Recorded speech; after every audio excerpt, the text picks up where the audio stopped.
Grand Rising family, welcome to the Black Fire Network Africa 54 Correspondence Show. We get to give you the latest roundup of African trending and topical issues.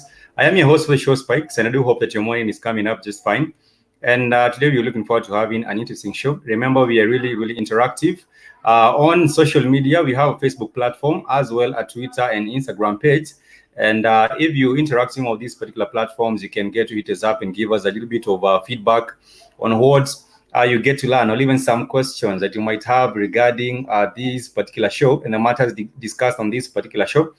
And like I said, I do hope that you are doing well. We also do have a wonderful website that you can head over and visit, which is blackhotfirenetwork.com. And this is the banner right here, blackhotfirenetwork.com.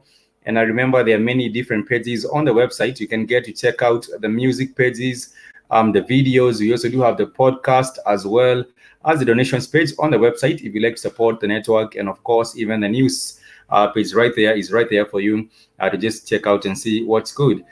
Today on the show, we want to talk about one of the most important things, which is communication. And of course, communication is vital in any particular community, regardless of the geographic location. And today I just want to highlight something that is very important, which is communication. And of course, communication takes place only when there is a language. And of course, when there is a language, for example, like Swahili, we also do have the Dembele, we also do have the Shona, and all these other languages on the continent. And it becomes a little bit easier for communication to take place. And on the weekends, on the Black Fire Network, over the weekends, we get to have delve into learning Swahili. And over the last year, we did get to learn Swahili we have a small, what we call a guide. We have a guide, and it's a short course. It's a small short course for the learners and those who are interested in Swahili. That is what we have been training and learning here on the Black Fire Network over the weekends. And I implore anyone that is interested in communication and in languages, African languages, to still join us on the Black Fire Network Swahili classes, because you do get the opportunity to teach that and learn as a family. And so today I just want to highlight, as we start the show today, I just want to highlight some African languages on the continent. We do happen to realize that there are very many African languages. For example, between two countries, which is Cameroon and Nigeria, we have about close to 400 languages between two countries only. And this is in West Africa. And of course, this is because of the different cultural, not really cultural, but ethnic divisions in Africa.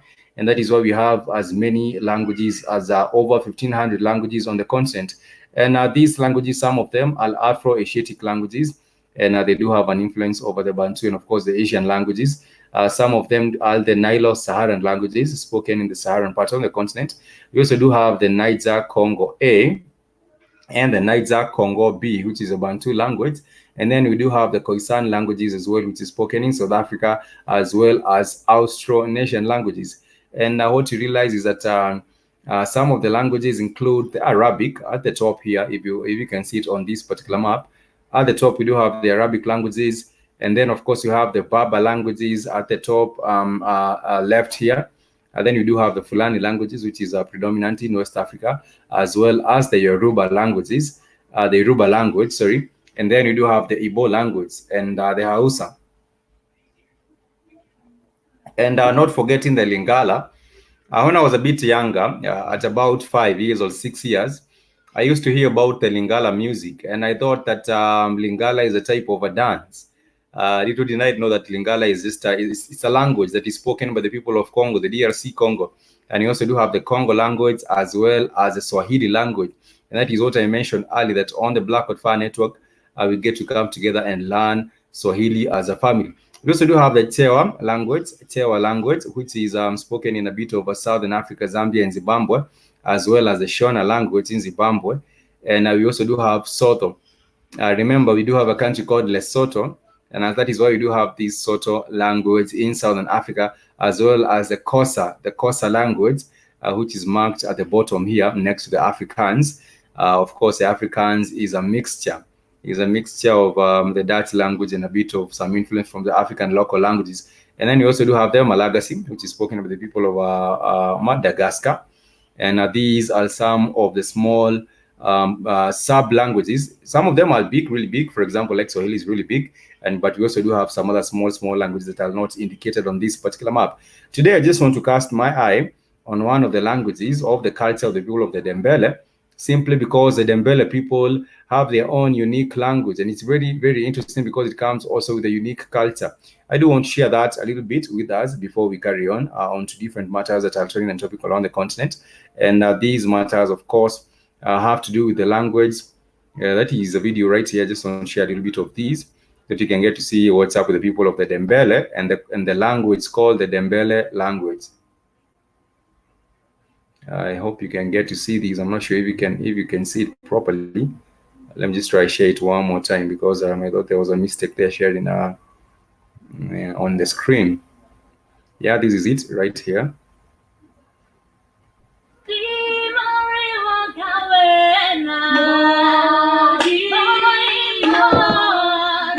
These are the people of the Dembele in Southern Africa. We were inspired by South Africa. Not just the beautiful surf beaches of Durban and Jeffreys Bay, but also the unique and culturally rich Ndebele tribe. Some of our team were lucky enough to trek inland to visit the people in charming Ndebele village of Mapok. Mapok is located in the northeast of South Africa, 100 kilometers from Pretoria. Mapok came from the name of the chief who brought the community here, Mapogo, but the white people didn't know how to pronounce the name Mapogo, so they called it Mapok. So here is the cultural village. The community was evicted in 1953 from Pretoria due to Land Act of 1950s, whereby black people were not allowed to live around the city. So they brought the community here in 1953, and it was just only trees around here. So the government gave them the military tents to live in the tents temporarily.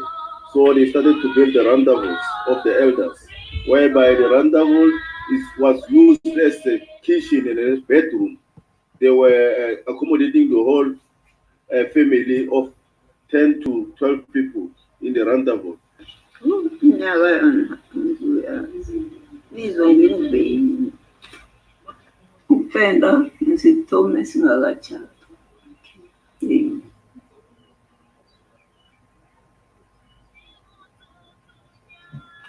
The colourful houses, otherwise known as rondavels, are painted in rich reds, browns, blues, and yellows by the women of the tribe. These colourful graphic artworks and tribal patterns influenced our colour palette and prints used in our range.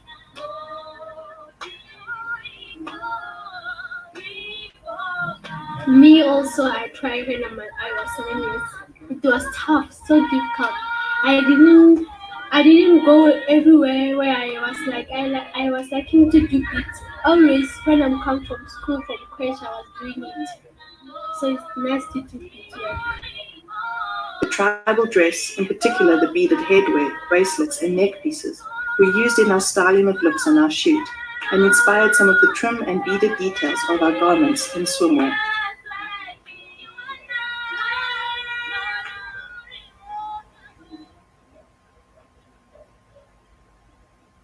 My dream when I grow up, I want to be a doctor because I want to help people who are sick and suffering from other things. When I grow up, I want to be a journalist. I like reading books and taking others people write them about in the newspaper, maybe in the magazine. Or I will like to write about the poor people so that maybe the richer can help the poor. I have to read a lot so that I can catch my dreams.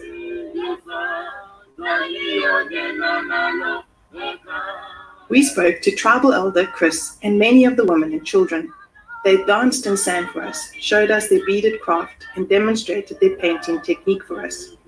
They told us their tribal stories, the elders in their native language and the young women and children in their best English.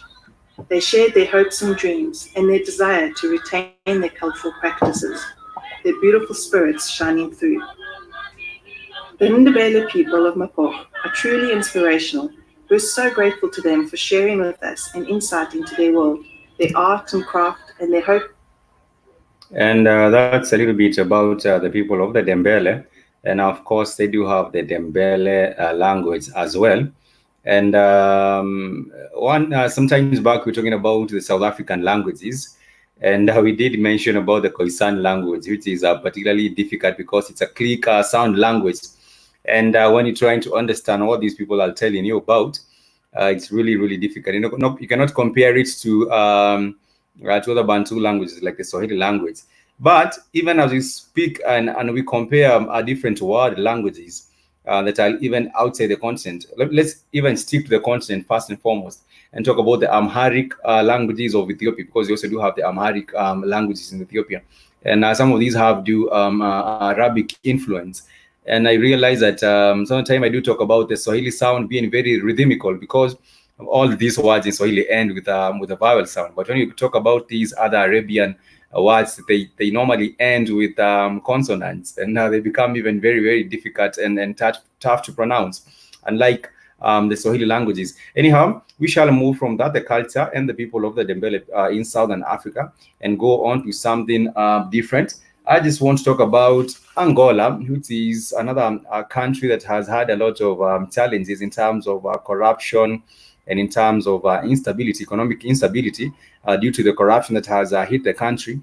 And right now, we do have one of a presidential hopeful.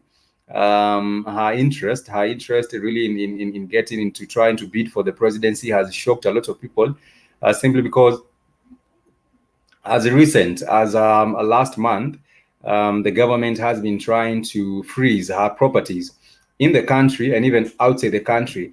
And this is the daughter of the former president, and her name is Isabella dos Santos. And she was made head of the oil company, of the main oil company in Angola. And from that particular point, being the president's daughter, she became the richest woman on the continent, being a billionaire, according to Forbes. And of course, you can fill in the gap and realize that all this wealth was amassed from the people of Angola. And so the incumbent government right now has been trying to get back this property and stolen wealth.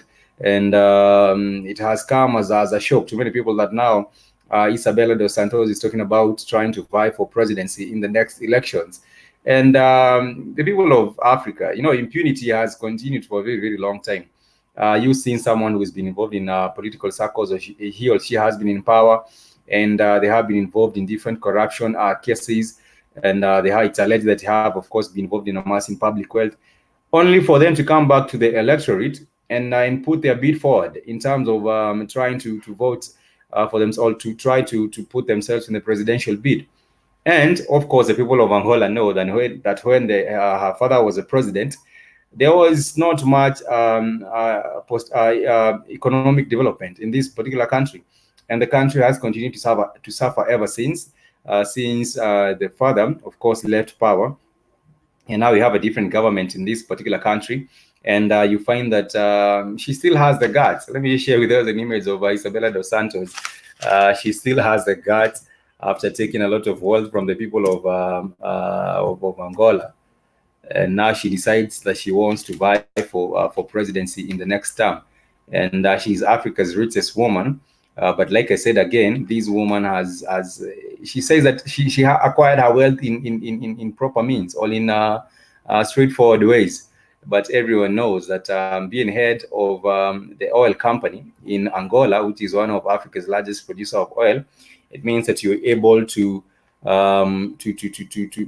in a place where you can siphon a lot of money from this particular company, which is a state company, and then putting all this money to private accounts.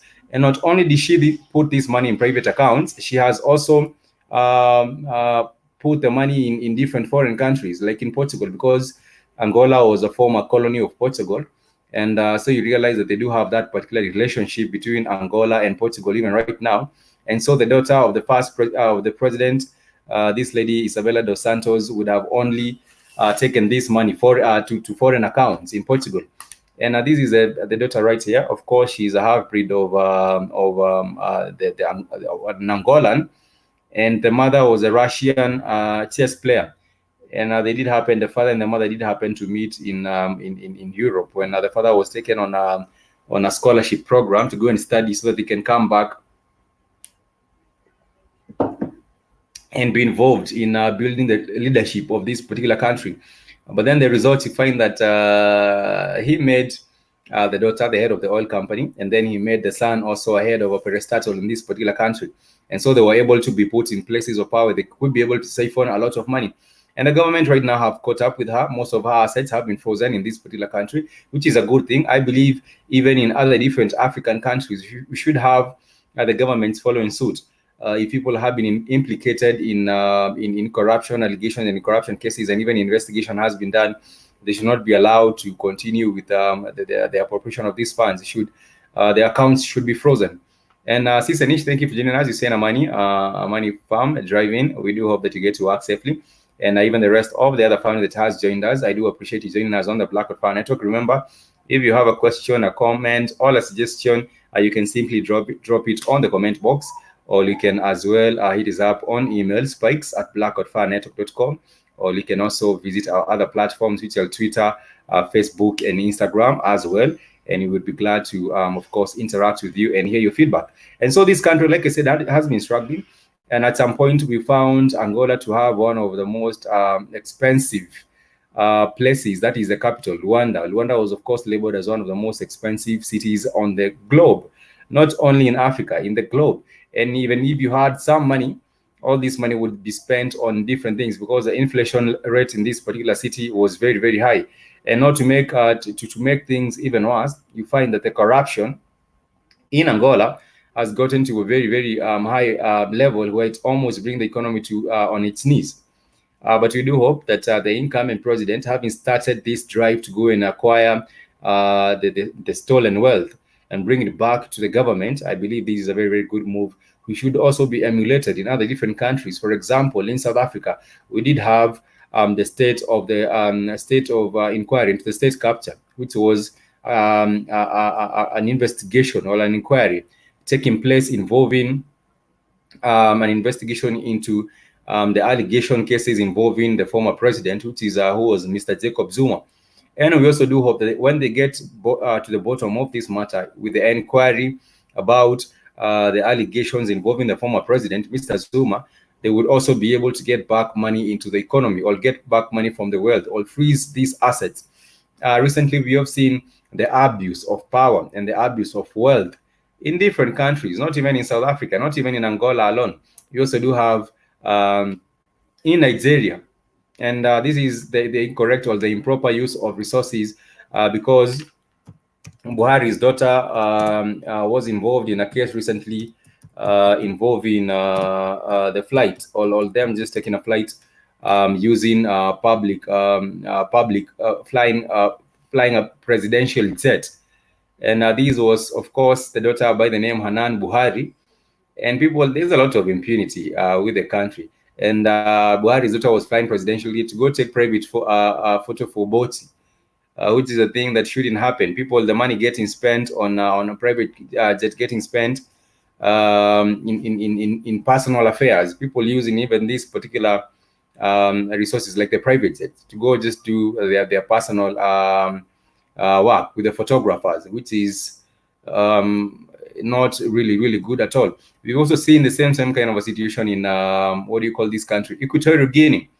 The misappropriation and of public funds. The son of the president, who also happens to be a minister, of course, was involved in personal trips and using a lot of government money to go and do their personal shopping in Europe. These, of course, is not only in Equatorial Guinea. You also do have the president of the former, the wife of the former president of Zimbabwe. That is the wife of our president, the former president, Robert Mugabe, who is known as Grace Mugabe, going to Europe and doing her shopping using public funds. And then you find a lot of people have been left in poverty in Zimbabwe. And of course, even the inflation, because of the corruption and other different factors, have shot to the roof. And people have to be held accountable. I do, of course, want to applaud the freezing of assets. But now this is just one particular case, an isolated case of the freezing of assets of the former boss. And she needs to be put down. They will not do anything in Nigeria. You see, the daughter of the president will take a private jet to go do her personal photography work, to go do her personal shopping. Like I said, also the president, the wife of the former president of Zimbabwe, are going to South Africa to do her shopping, going to France and Paris to go to do her shopping.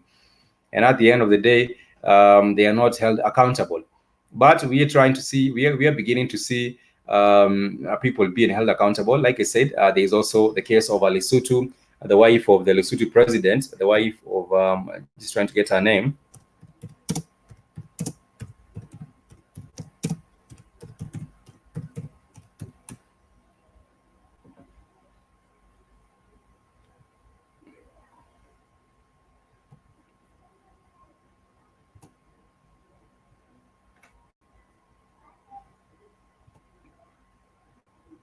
And this is, of course, this is not the president of the Lesotho, not the wife of the president of the Lesotho government, of the Lesotho country, but the wife of the prime minister, the wife of the prime minister. Let me just share with us this particular story so that you can see the kind of impunity that has continued to ensue on the continent of Africa with no due cause. Nothing ever happens to hold these people responsible. And so this is the first lady of Lesotho's, the first lady of Lesotho, wanted over the murder of the former, of the husband's former wife, And this woman has been involved in a case that is involving the murder of the husband's former wife, because the president had another different wife. And her lady, her name is Tabane. Her name is Tabane. I hope I do pronounce it correctly. Her name is Tabane. And the authorities in Lesotho are really searching for her because there has been some connection. There has been some connection established between her and the killing of the husband's ex-wife, who is also Lipolelo Tabane. And right now she hasn't been found. I believe if they wanted to, they were looking for her and they were seriously looking for her, they would be able to find her. But due to, of course, the connections right there, they might not be able to find her. And these, especially, let me just tell you what happened. The wives of the presidents, all the wives of the wives and even the daughters of the presidents, are not even the presidents themselves, of course, they squander. But there's also a lot of squandering that happens with the wives of the presidents and their sons and their families generally. And that is a thing that has to be stopped on the continent of Africa. Legislation, of course, is there in terms of what can be done and what amounts to the misuse of public funds and things like that. But the law, apparently, you find that people want to put themselves in a state where they're seemingly above the law, which is what has been happening right there. Moving on from that, the story from Angola and the daughter of the former president trying to vie for presidencies. She has cast her bid, interest in the bid to vie for the presidency. And from there, I want to take you back to Nigeria. And in Nigeria, we've had different reports of the insecurity, especially in different regions, especially even in the Kano region of Nigeria. And as early as last week, we talked about the bombing of one of the bridges that is frequently used by a lot of people, causing the death of so many innocent civilians in Nigeria. And now what you have right now is also an escalation in the abduction of people. So many people have been abducted, especially even aid workers and even school girls and other different people have been abducted. And what the groups that have been doing these abductions are especially the militant groups. And some of these militant groups just want to ask for ransom. And they have found a way to fund their terrorist activities by simply kidnapping children, kidnapping people, kidnapping aid workers, then asking for ransom. And once they ask for ransom, when they are paid, they can be able to fund their terrorist activities in this particular country. But right now, there has been a positive story of 3 aid workers have been freed. Sorry, they have been freed by the kidnappers in this country, which is a good thing because most of the time you find that, for example, the Chibok girls that were kidnapped, they went missing for over 4 years, and of course, when some of them were rescued, they were already women with children, which means that their future, of course, was disrupted. Their life was disrupted and interfered with the way they would have gone to school and maybe gotten an education and maybe get into different careers and things like that. But instead, they were abducted by the Boko Haram. And right now, we also do say we do have different functions of these Islamic militants that have been kidnapping innocent people. There was even a situation where one of the leaders was kidnapped. They even kidnapped leaders. We do have tribal leaders, and we do have this system of the chiefs in the chiefdoms in Nigeria. And these are in rural areas where we do have some local leaders in these particular places. And some of the leaders have even been abducted in their own homesteads. But right now, we're talking about a positive story because there have been 3 aid workers have been freed, and of course, some few civilians have been freed by the kidnappers in Nigeria. And we do hope that the government takes the matter seriously, a security matter seriously. One of the people that had been kidnapped last year was a relative of the president, a distant relative of the president, Mr. Buhari. And therefore, you wonder if the president's family is not safe, then what about the ordinary civilian? Then you find that the government in that particular country needs to really do a lot in terms of providing security and protection for the people in these particular places. And also talking about Nigeria, before we leave this particular country, we just want to highlight something about Biafra. And for those of us who don't know about Biafra, in Nigeria, we do have a region called Biafra in Nigeria that wanted to secede from mainland Nigeria and become autonomous, or really just become an autonomous region inside Nigeria. And in the late 60s and in the early 70s, there was a very, very big fight between the government and the people that the armed civilians that wanted to liberate Biafra. And of course, this war went on for quite a period of time. And this was about 50 years ago when this particular war took place. And in 1967, there was the attempt of some coups in southeast Nigeria, which was, of course, to be the Republic of Biafra. And they wanted to secede and have their own military and have their own government in this particular area. But there was an attack, or there was a retaliation by the incumbent government in that particular time. And there was a war that was fought even by the guerrilla warfare. But of course, in 1970, the conflict ended, and there was 30 months of fighting, which is 30 months of fighting over 2 years, of fighting, close to 3 years of fighting to liberate this region called the Biafra region. Even till today, as we speak, we do have some people in Nigeria that still want to identify Biafra, the Biafra region, as being independent. They do not want anything to do with Nigeria. They still want to have their own flag. There is a flag for Biafra, and they want to have their own way of doing things. But of course, the government will have none of that. The government still sticks to having Nigeria as one federal republic that is united. We have seen the same kind of moves and the same kind of push that is being done even in Togo. Even if Togo is a very, very tiny country, and we addressed the issue of Togo last week, even if Togo is a very, very tiny country, we still do have some people that feel that some regions should be autonomous and have their own self-rule.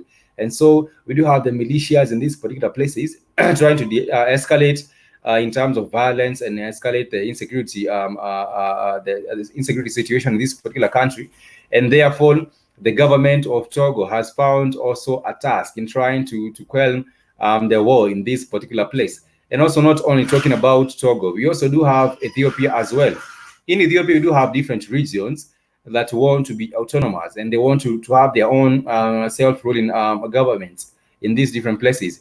And the government of Nigeria, the government of Ethiopia as well, the government of Ethiopia as well has been trying to deal with these issues. For example, last year, they did postpone the conduction of the national census in Ethiopia simply because there was instability in some different areas, especially the northeastern areas. There has been instability. And this is not the very, very first time that different areas have wanted to be autonomous and have their own self-rule. Some years back,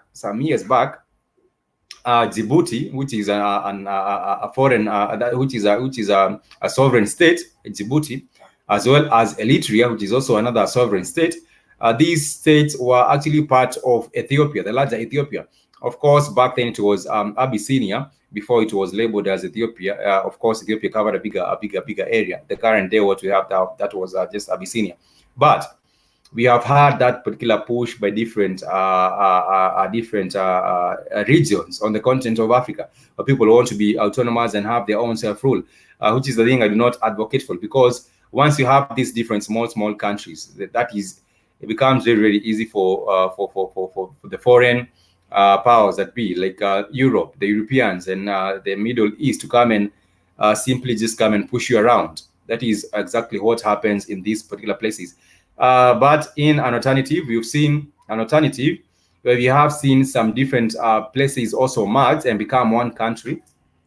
We have seen some places merge. For example, before we did have Tanzania, we used to have Zanzibar and Tanganyika. We used to have Zanzibar and Tanganyika. And these different regions decided to come together under one government led by Mzee Julius Nyerere. And you remember Tanzania wanted to adopt the Russian socialist kind of a government. And so Mr. Mzee Julius Nyerere was actually very, very active in terms of trying to push this agenda of and trying to get rid of capitalism in this particular country.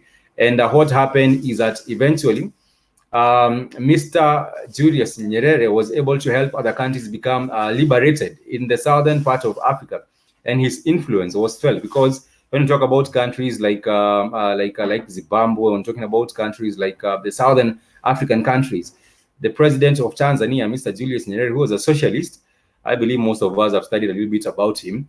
You've heard about his exploits and his impact in terms of bringing Tanzania, in terms of bringing Tanganyika and Zanzibar together as one country. And I wish that also Rwanda and Burundi were also under that same umbrella. But then again, Rwanda and Burundi are tiny countries that seem to be on the map, inside the map of Tanzania, just like Djibouti and Eritrea seems to be like they are inside Ethiopia, because they were just part of Ethiopia. Then they decided to be autonomous and have their own self-rule. But like I said, the Europeans did this kind of a nonsense when they went to the Berlin conference. There was a division of there was a division of Africa like a pie. It was subdivided into tiny countries. For example, if you look at Togo and also look at Equatorial Guinea. Equatorial Guinea, of course, we know that Equatorial Guinea is the only country on the continent that was colonized by the Spaniards, and the Spaniards were given Equatorial Guinea as the only country.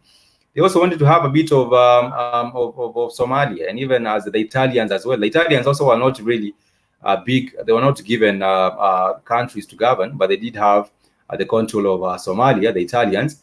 And they also wanted to have a bit of Ethiopia, but they had the Battle of Adwa. I know most of us who studied a bit of history know about the Battle of Adwa between the Ethiopians and the Italians. And the Italians and Menelik, of course, they did win.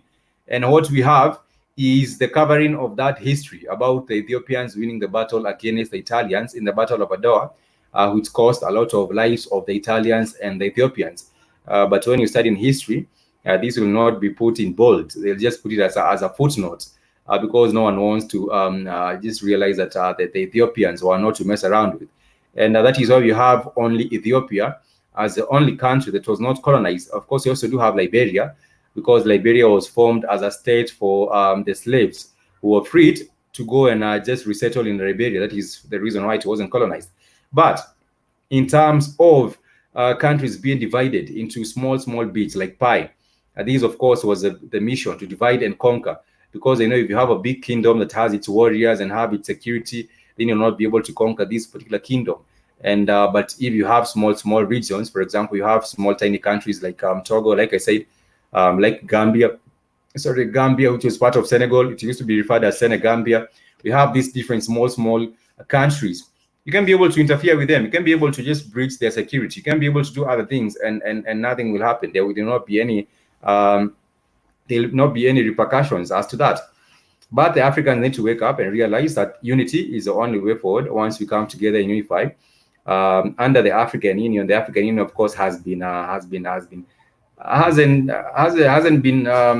doing its mandate, which is really foster different things. For example, peace. We do have the issue of Libya right now. And Libya, there's a lot of shelling going on right now, and there's also a meeting held in Russia.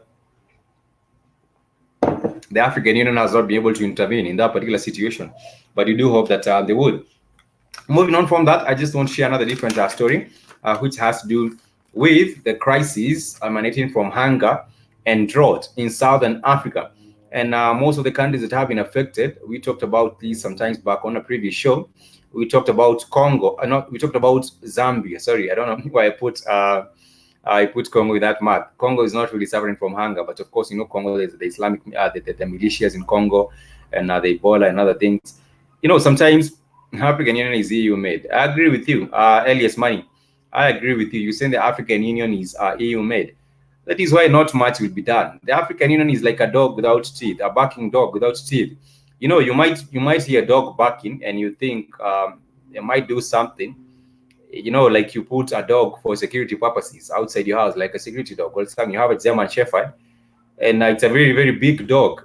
And this German Shepherd is barking. It hears some rattling in the background, and it starts to bark. And then only for you to realize that this big barking dog that is quite big, the size of a calf, has no tooth, and so it's nothing really much to fear. And that is the kind of a thing that has been left of the African Union. But I do hope it finds its strength. But strength, of course, comes with the countries coming together and unifying. Because there's no way you'll blame the African Union.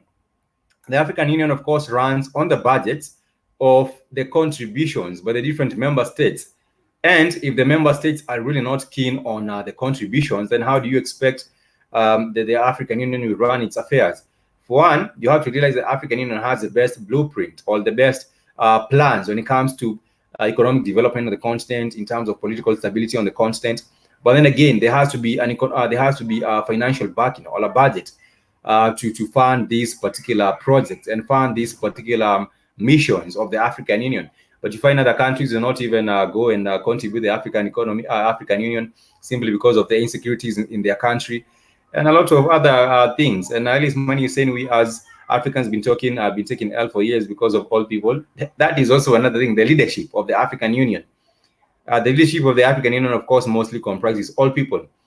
And at the initiation of the African Union, which was, of course, initiated by the former president, who was killed, Mr. Muammar Gaddafi, of course, was killed by the NATO forces. Mr. Muammar Gaddafi had a very, very big vision for the for unification of Africa, just like the other likes of PLO Lumumba, the likes of Kwame Nkrumah, the likes of Nyerere, Julius Nyerere, and other leaders. We had visionary leaders that had the idea or the vision for a unified Africa. But then again, the main proponent of the African Union, his name was Muammar Gaddafi. Look at what happened to him. He was killed by the NATO forces.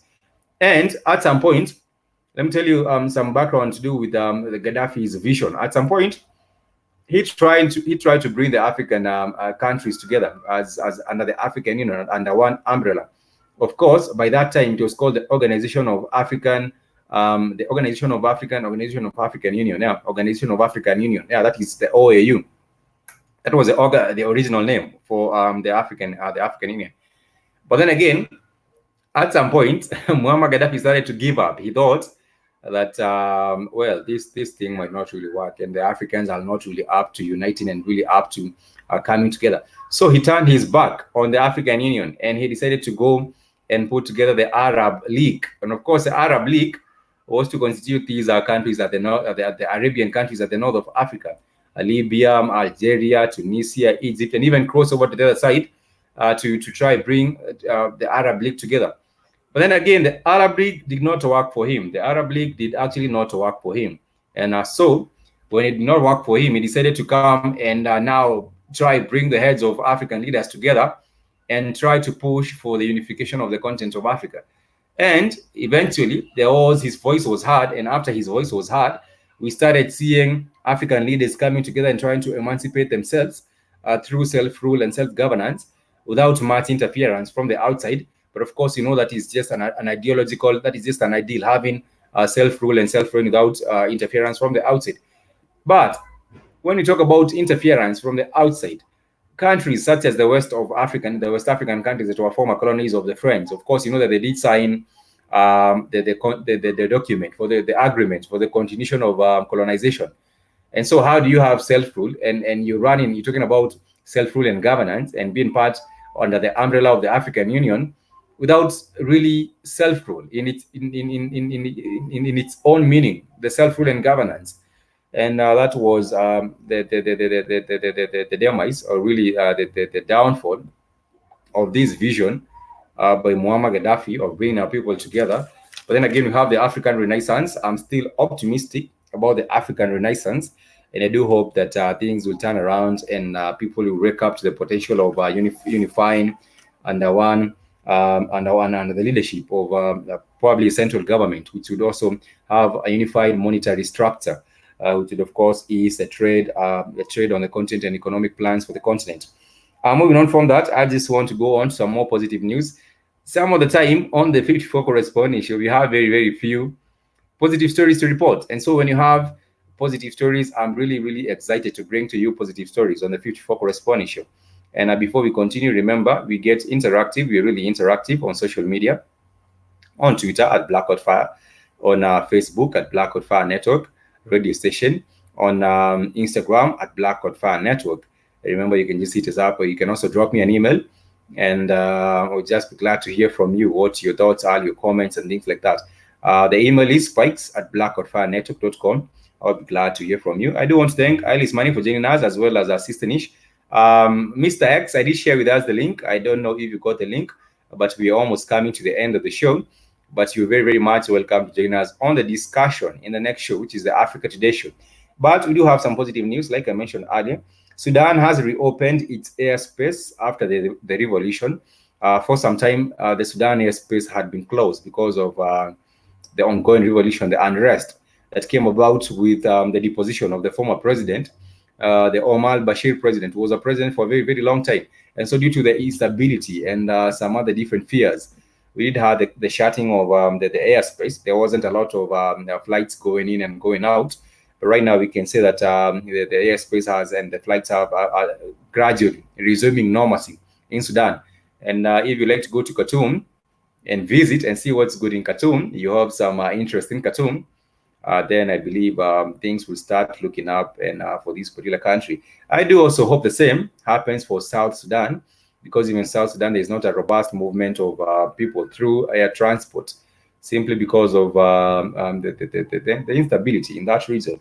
But I do want to see, and I do want to hope that the airspace will be opened in those two countries, and gradually normalcy will resume and stability, because we know that transport plays a very, very key role when it comes to the development of any country.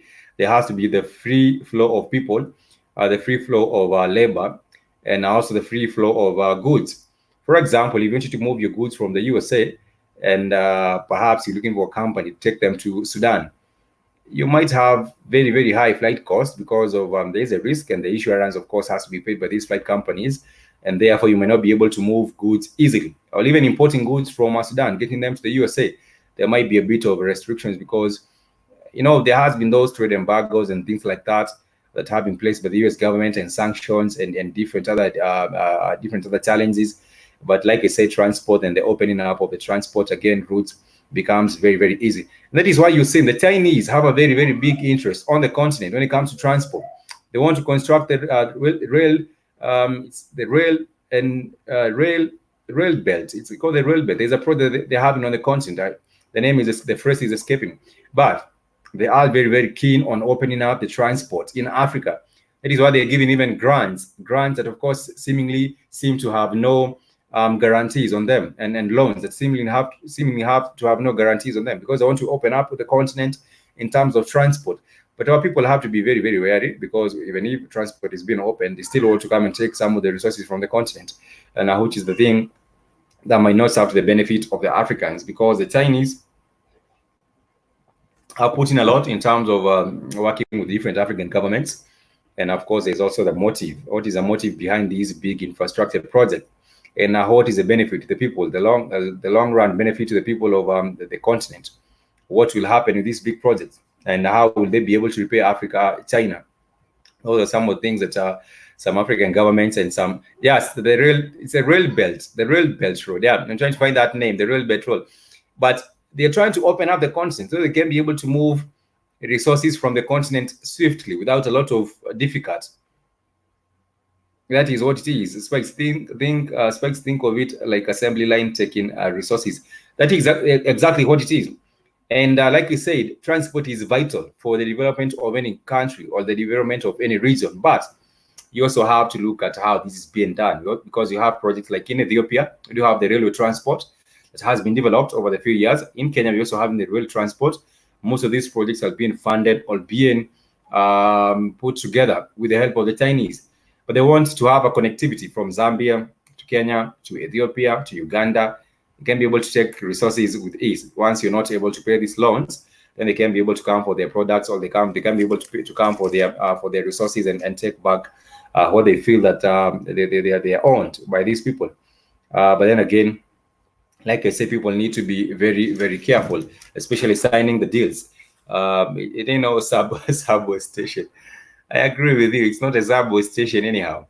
And remember, if you'd like to join us on subsequent shows, like Mr. Ellie's Money, if you'd like to join us on the subsequent shows, there's normally a link that I do get share, especially I'll be sharing it on the Blackwood Financial 54 Correspondence show for the family that would like to join us on the conversation. Mr. X has been joining us, and I do appreciate Mr. X and your contribution to the show. Anyone else that would like to just come and share with these ideas and their suggestions and things like that. We want to have the 54 Correspondence show being an African think tank, not just being a show we come and talk about the problems of Africa. We also want to be part and parcel of the solutions towards finding solutions for the continent of our people, especially solutions for the youth and the leadership of the continent of Africa. That is why I want to welcome the family to simply feel free to be joining us on the show. As we conduct these different shows, we want to hear your opinion, your solutions, your strategies, your way forward. It would be very, very important that we get to form an African think tank, just coming from this particular show and even on the network, just putting our minds together and finding solutions and ways forward. You don't have to have lots of resources to be thoughtful about solutions. You don't have to have lots of resources, but even with a bit of resources, you can be able to put some thought into the solutions of different matters, and that way we can be able to push and move together as a Black Wi-Fi network and as the African people at large. And therefore, we're coming to the end of the show. But before then, I just want to share with us a story about Mozambique. There has been some protest in Mozambique because of the re-election of the former president. He has got him back into power again. His name is Filipe Nyusi. And Filipe Nyusi, of course, was elected back into power. It is in a background of uncertainty, because people really do not feel that he has done much to the economy, or he has done much to the development of the country, and that is why they did not want him back in power. But then again, you realize that African leaders, especially incumbent leaders, when you do have the elections, the electoral machine is normally at their disposal. They can be able to meddle around the election machine and get the votes or the results in their favor. And therefore, the will of the people is twisted, and it goes in the favor of the few political elite that have been surrounding the president or the leadership, and therefore giving him the opportunity to just get back in power and continue with his reign until the time is over. And therefore, there was the protest in Mozambique, and that is still a bit of an unrest. There was a case taken to court in terms of the results, just to have some light or judgments made in terms of the election results. But that simply did not get to go well. And therefore, he has been sworn in as a president, Mr. Filipe Nyusi in Mozambique. I do remember Mozambique very, very well because of the history of the former president. His name was Samora Machel. And Samora Machel actually was murdered. If you ask me, he was murdered. And there was a plane crash. There was a plane accident that took the life of the first president of Mozambique, Samora Machel. And that is how his life ended. And since then, there has been the leaders being imposed on the people, of course, by the Western powers that be. And that is what is seemingly happening even right now. We do have the puppet leaders that have been put there, and that is what it is. Our only solution is coming together and vote with guns on revolution. The will of the people is normally just meddled with, and that is why even the voting will not really do much. But a protest and a revolution is needed. I do agree with you, Ellis Money. A protest is needed, and I do hope that we get back on the right track as the African people. We're coming to the end of the show, and I do want to appreciate everyone on the Black with Fire Network.